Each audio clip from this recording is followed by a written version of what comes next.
Vamos a tratar de ir viendo la escuela austríaca desde sus autores principales en orden relativamente cronológico. ¿Está? Eh, por supuesto, desconozco el background de cada uno de ustedes, posiblemente lo que yo diga sea elemental o no, eso lo vamos ajustando en la parte de las preguntas y los comentarios. ¿Sí? No es ninguna novedad afirmar que, independientemente de determinados debates, hay relativo consenso en que la Escuela Austríaca de Economía comienza con Karl Menger, por la publicación en 1871 de su gran libro, eh, perdón, de su gran libro Principios de Economía. ¿Ah? Eh, en ese momento hay que tener en cuenta que el ambiente germanoparlante, Alemania y Austria, era relativamente hostil a la escuela clásica.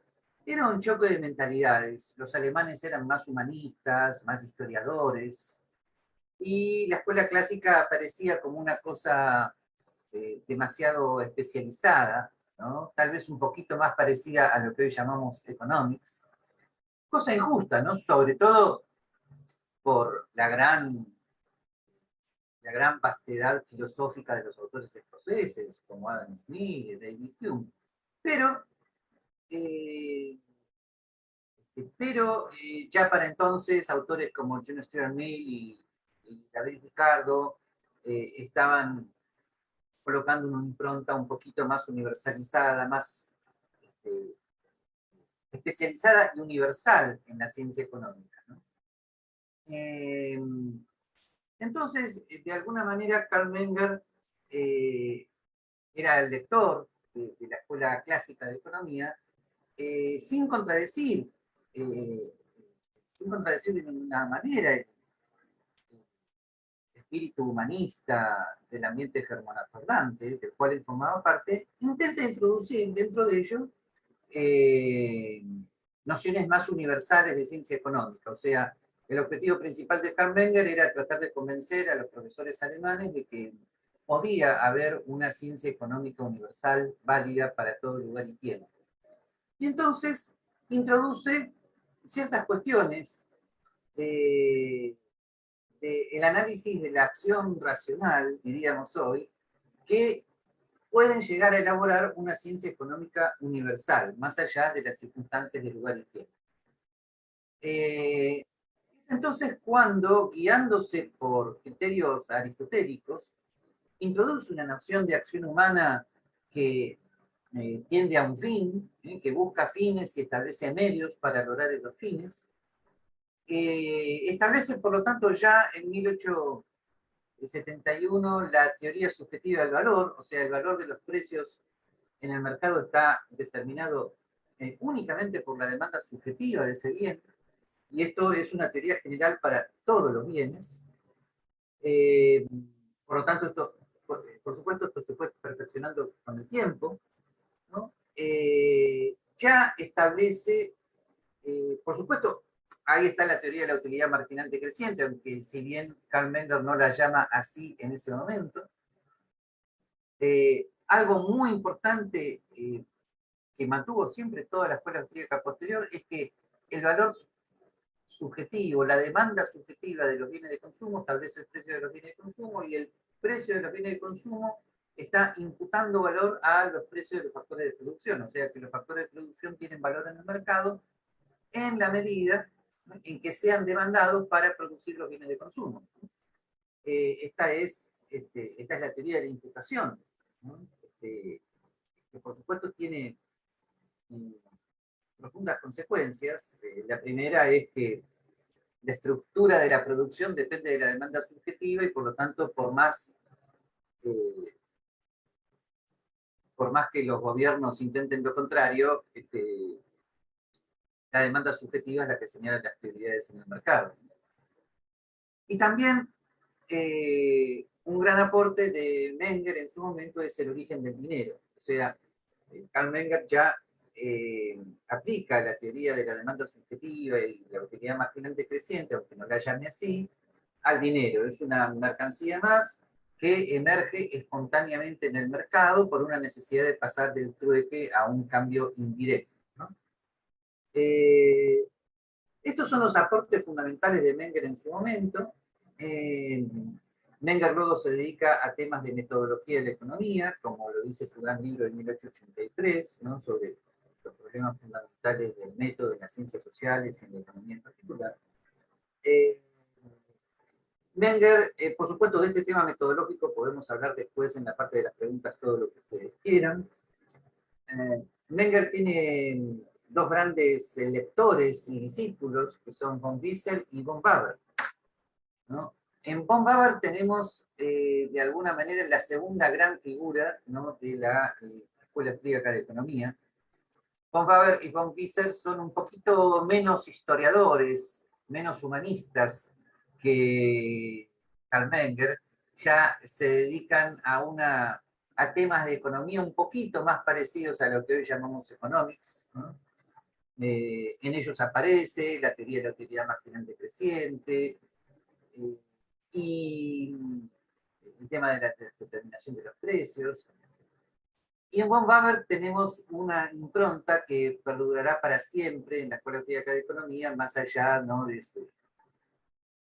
más allá del análisis histórico que podamos hacer de su famoso texto Capital e Interés de 1884. Acá,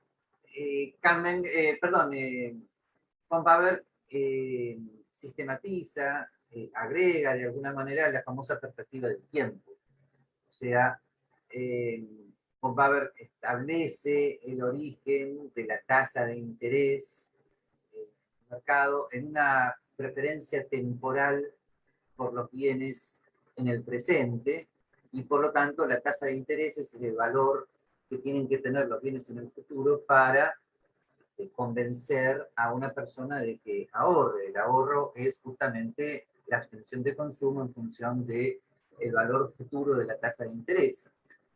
Toda esta cuestión del ahorro y de la inversión aparece ligado con Baber necesariamente, esta es una diferencia con Mises, necesariamente a la estructura indirecta de producción de los bienes de capital. O sea, para producir los bienes de capital es necesario un periodo de ahorro, y la tasa de interés correspondiente es lo que está señalando en el mercado, ¿no?, el nivel de ahorro que permite determinado nivel de inversión. Este tema, que luego va a aparecer en Mises como la tasa de interés bruta del mercado, en Hayek aparece como la estructura intertemporal de la producción. Bueno, este tema del tiempo es fundamental en la Escuela Austríaca de Economía.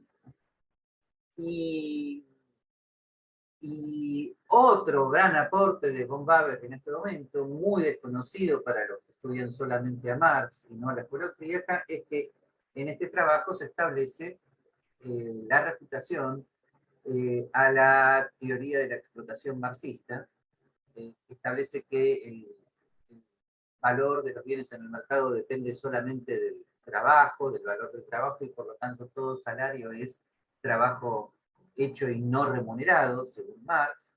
Y acá von Baber establece claramente que todos los factores de producción en el mercado dependen de su productividad marginal. La productividad marginal no es más que la utilidad marginal llevada al tema de los bienes de producción, y que por lo tanto la tasa de salario va a depender de la oferta y demanda de trabajo, que tiende a establecerse alrededor de la productividad marginal, y en ese sentido, ¿no?, la teoría de la explotación marxista es falsa. Cosa que todavía hay que seguir explicando, ¿no?, después de ya 150 años, ¿no?, de Escuela Austríaca de Economía. Esto lo podemos conversar después, pero todavía, y lamentablemente tal vez con más intensidad que nunca, gran parte del planeta sigue pensando que la teoría de la explotación marxista es correcta, y bueno, ya desde 1884 se enfrenta con esta importante reputación de von Baber, que me parece que no ha sido refutada a su vez. Bien, von Baber establece un seminario en la Universidad de Ciencias Sociales en la Universidad de Derecho y Ciencias Sociales de Viena. A ese seminario asisten dos jóvenes eh, pensadores y economistas que son Ludwig von Mises y Joseph Schumpeter. O sea que de alguna manera se podría decir que von Mises, eh, von Mises deviene un economista por la lectura de Karl Menger, por la lectura de los clásicos, ¿no? Esto lo dice él en su autobiografía en 1942, pero también, esto es muy importante, por la asistencia al seminario de von Bach. Así las cosas, von Mises escribe su primer gran libro, esa era una época donde se escribían libros más que artículos, en 1912 con la teoría de la moneda y el crédito, donde sistematiza muchos aportes, muchas influencias de Menger, de von Baber, del economista sueco Kuhn Kristall, y ahí establece su teoría del ciclo económico. ¿No? ¿Qué es lo que hace von Mises? Bueno, primero hace una clasificación. eh, la moneda es el medio de intercambio general libremente elegido por el mercado, en ese momento oro y plata. El certificado monetario es un certificado que una casa de depósito me da por el oro y la plata, ese es el origen de los bancos, y la clave está en el dinero fiat, o sea, en un préstamo que los bancos hacen por encima de los depósitos, ¿no?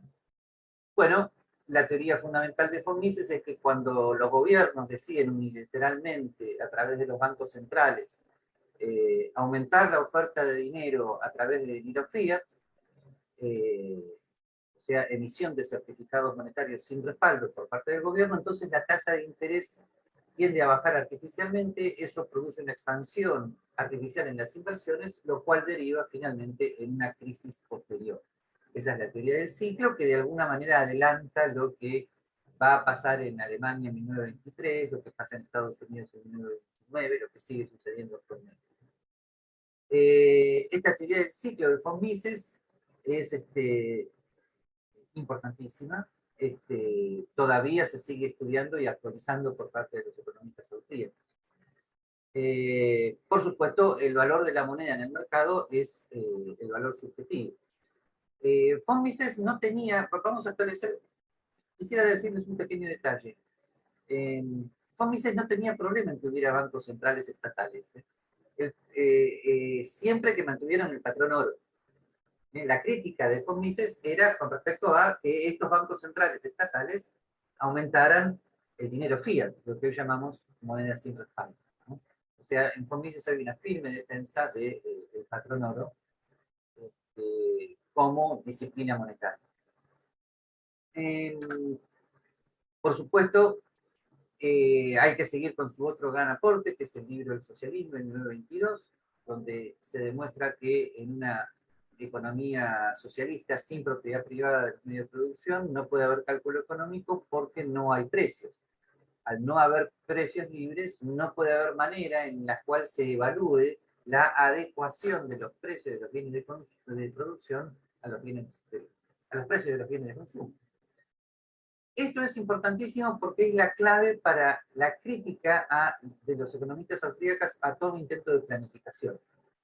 La planificación central no funciona porque es lo que ellos llaman la paradoja de la planificación, porque la planificación central al eliminar los precios libres, elimina toda posibilidad de orden en el sistema económico, ¿no?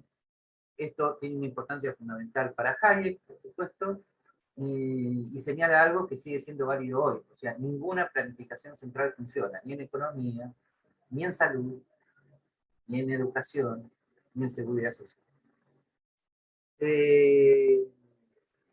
Llegamos al gran libro de von Mises de 1949, La acción humana, ¿no?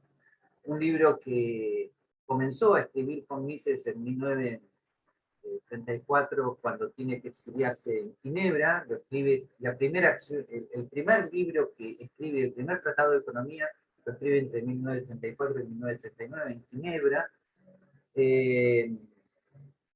Todos saben que en 1939/40 von Mises tiene que huir de Suiza temiendo la invasión nazi, y logra, podemos ver los detalles en la parte del diálogo, es una escapada de película, salva la vida por 2 días nada más, logra huir a los Estados Unidos con muy pocos de sus libros, casi ninguna pertenencia, con su esposa Margaret, y allí en circunstancias muy difíciles, que podemos ver en la parte del diálogo, en circunstancias muy difíciles comienza a reescribir su Tratado de Economía, está reescribiendo su Tratado de Economía de 1941 hasta 1949, eh, se convierte en otro libro que se llama La Acción Humana, eh, y la clave de la acción humana es que parte de una noción mucho más amplia de la racionalidad, que se llama praxeología,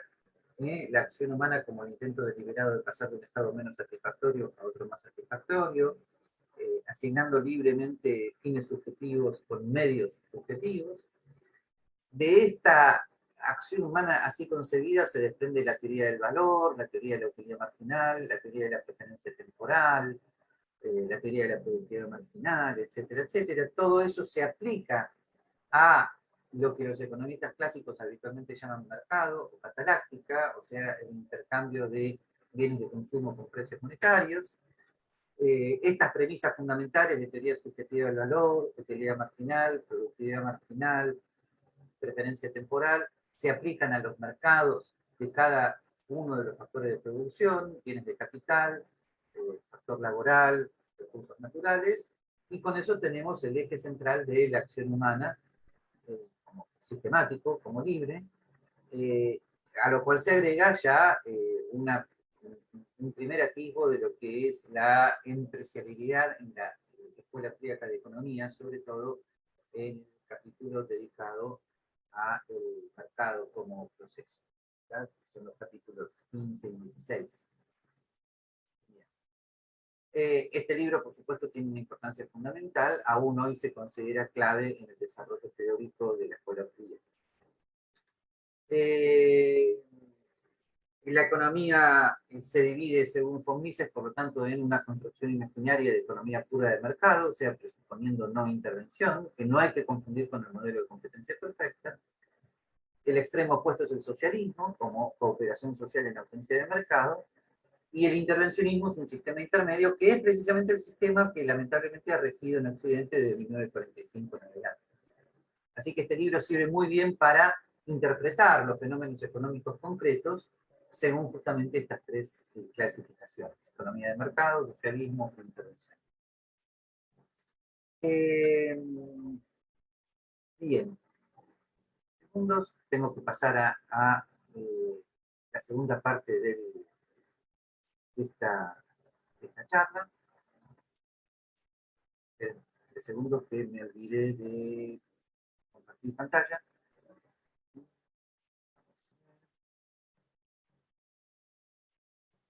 Acá está.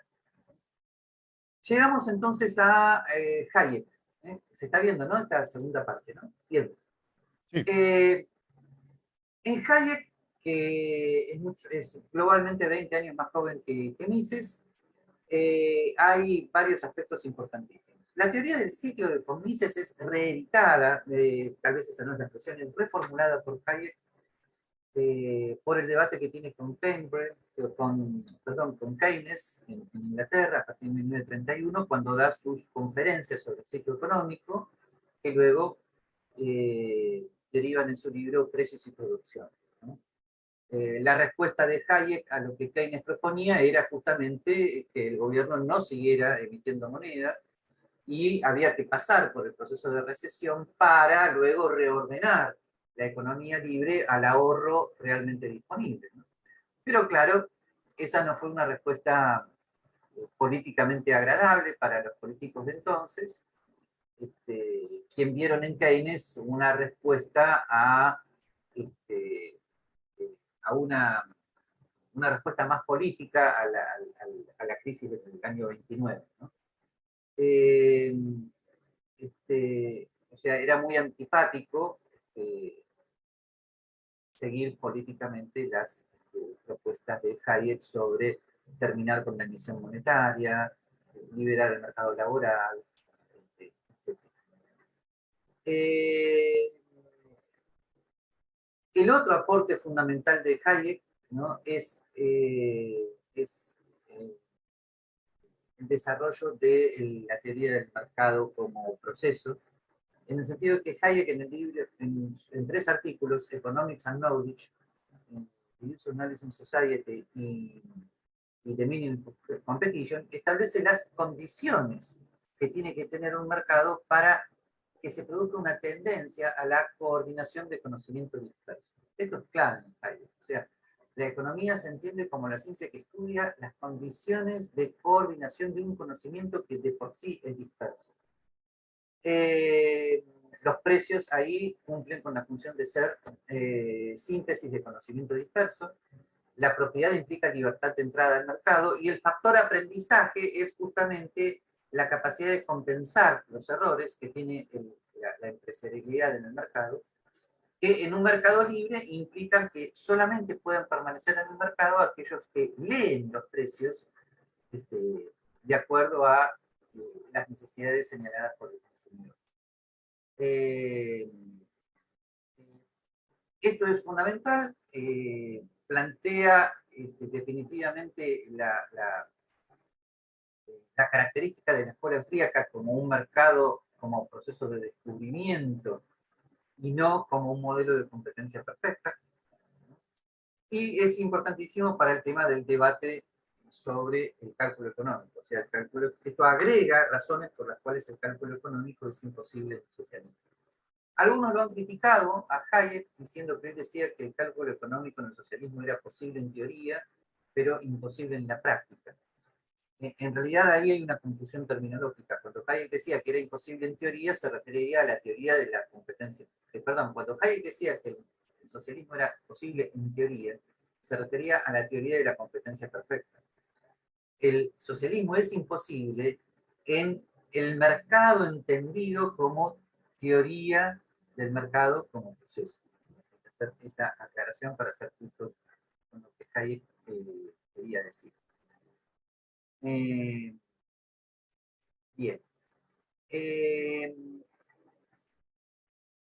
Ok. Así las cosas, hay que tener en cuenta que estamos llegando a la década del 50, diciendo todas estas cosas, pero cuidado porque se podría llegar a decir, Israel Kirchner lo dijo, que en los 50 la escuela austríaca estaba casi perdida. Tenía solamente 3 representantes. Cuidado, casi muere la escuela austríaca.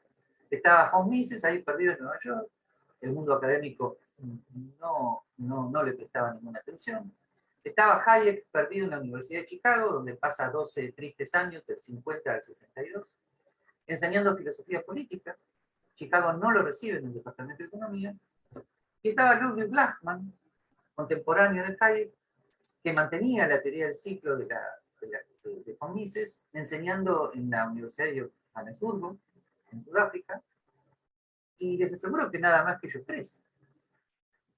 Ahora, gracias a la persistencia de von Mises, que inaugura en la Universidad de Nueva York como profesor visitante, sin salario, los seminarios de los jueves cada 15 días, donde vuelve a enseñar toda su economía, y ahí hay algunos norteamericanos que comienzan a escucharlo, como por ejemplo Israel Kirchner, Mary Rothbard, Hans Engels. De esa manera, en los 70 se produce de alguna manera el revival de la Escuela Austríaca de Economía. Sobre todo porque en el año 73 hay un simposio sobre escuela austríaca que es llevado adelante sobre todo por Rothbard, Lachmann, Israel Kirchner, que luego se convierte en un libro que se llama The Foundations of Modern Austrian Economics, Ese simposio es fundamental para las nuevas generaciones de economistas austríacos que escuchan las ponencias de Rothbard, de Kirchner y de Lachmann. Lachmann mucho más grande que Kirchner y Rothbard. Kirchner y Rothbard, junto con Hans Engels y George Reisman, forman parte de los 4 economistas jóvenes norteamericanos que se atrevieron a jugarse la vida académica haciendo el doctorado con von Mises. Y además, en 1974 se le otorga el Premio Nobel de Economía a Hayek, lo cual también produce un revival en los estudios de escuela austríaca. Así que se podría decir que lo que ocurre es que el seminario de von Mises produce una serie de discípulos importantes norteamericanos de Mises, como por ejemplo Alfred Schultz, Henry Haslett, Percy Elliott Graves, Bettina von Graves, Ralph Raico, George Reisman, Leonard Reed, Hans Engels, todos muy importantes en el revival de la escuela austríaca, ¿no?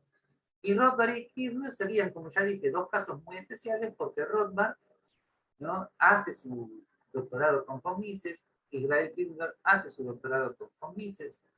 Rothbard escribe su monumental Man Economy and State en 1962, que es muy importante para la Escuela Austríaca de Economía.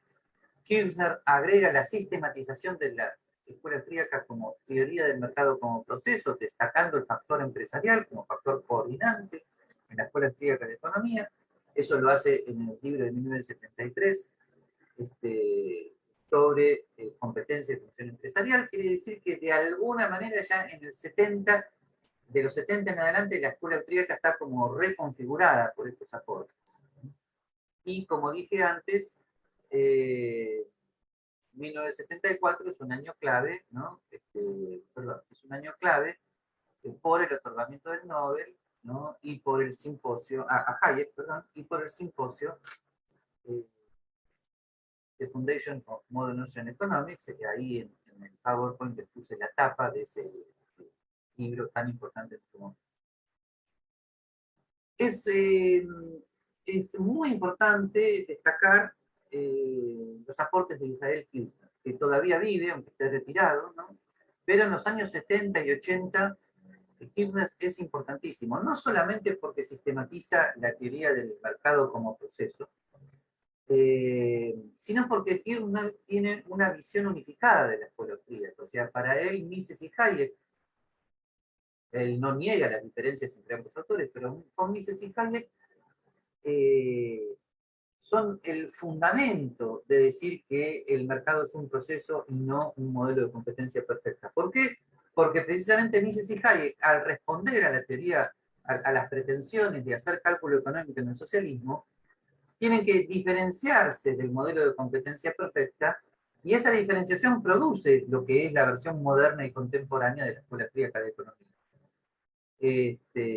Por eso acá en el PowerPoint les he puesto un pequeño esquemita de cómo concibe el intervencionista al mercado. El intervencionista piensa que la intervención del Estado tendría que acercar el mundo real al modelo de competencia perfecta, mientras que el austríaco piensa al revés. Piensa que el mercado ya es imperfecto, que los precios libres y la libertad de entrada implican una tendencia a la coordinación, y que la intervención del gobierno siempre distorsiona los mercados porque tocan los precios libres, y al falsear los precios libres impiden la coordinación. Y Rothbard también hace aportes importantísimos a la economía, sobre todo en cuanto a su teoría de los precios,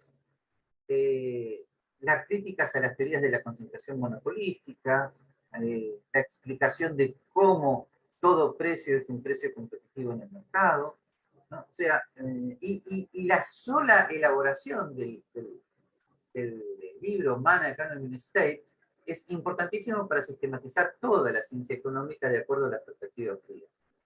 Desde luego yo sé que Rothbard es muy conocido y muy discutido por sus contribuciones a la filosofía política, que genera amores y odios, pero este libro en particular es una contribución a la ciencia económica relativamente independiente de sus temas políticos.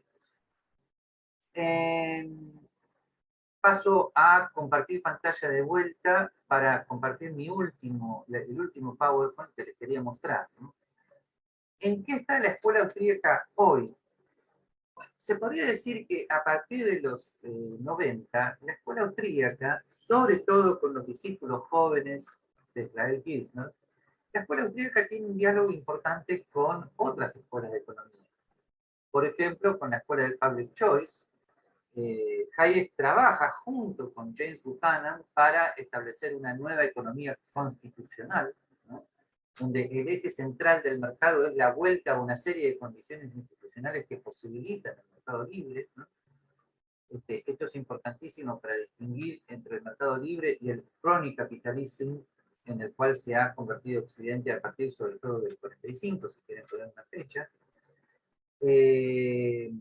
Y además, la escuela austríaca a partir de los 90 tiene un profundo diálogo con Ronald Coase, el gran economista de la Universidad de Chicago, que explica cómo los mercados pueden internalizar externalidades negativas y privatizar bienes públicos. Y de alguna manera, la teoría de Hayek del mercado como proceso de descubrimiento se transforma en una austrianización de los aportes de Coase. ¿Por qué? Porque el mercado es un proceso de descubrimiento de nuevos derechos de propiedad que permiten la internalización de externalidades negativas y la privatización de bienes públicos. Por lo tanto, se podría decir, ¿no?, que Public Choice y Law and Economics y economía institucional se juntan en los 80, en los 90, con los aportes de la Escuela Austríaca de Economía. Y por eso es tan importante el libro de Peter Bette del 2010 que se llama Living Economics, donde afirma que ya hoy la escuela austríaca forma parte del Mailing Economics. O sea que para Peter Bette, el gran discípulo de Don Lavoie y de Israel Kirchner, para Peter Bette la economía se divide más bien en Good Economics y Bad Economics. La Good Economics es la economía que tiene como eje central el sistema de precios tal cual Hayek lo describe, ¿no? Y en esa Good Economics están la economía institucional, el Law and Economics de la Escuela de Chicago y el Public Choice de la Escuela de Virginia, ¿no?, liderado por James Buchanan y Gordon Moore. En cambio, en la Bad Economics tendríamos las economías que no reconocen el sistema de precios como el eje central de la teoría del mercado, donde tenemos las diversas formas de keynesianismo, de intervencionismo, de neomarxismo, etcétera, etcétera. Por supuesto, la Escuela Austríaca de Economía puede seguir manteniendo sus críticas a los modelos de competencia perfecta que utilizan las otras escuelas de economía, sobre todo porque la crítica de Hayek no afirma que los modelos de competencia perfecta sean irrealistas, sino sobre todo que están mal planteados, ¿no? Porque el punto de partida de los modelos de competencia perfecta es la suposición de conocimiento perfecto entre oferta y demanda. Y Hayek dice, eso es lo mismo que dar por solucionado el problema que hay que solucionar. Si el conocimiento entre oferentes y demandantes fuera perfecto, no habría problema económico. El problema económico consiste en que justamente el conocimiento que oferentes y demandantes tienen sobre las expectativas y el valor subjetivo del otro es un conocimiento imperfecto, y por lo tanto la clave es cómo ajustar ese conocimiento imperfecto, y ahí viene de vuelta lo que ya les dije de la teoría del mercado común.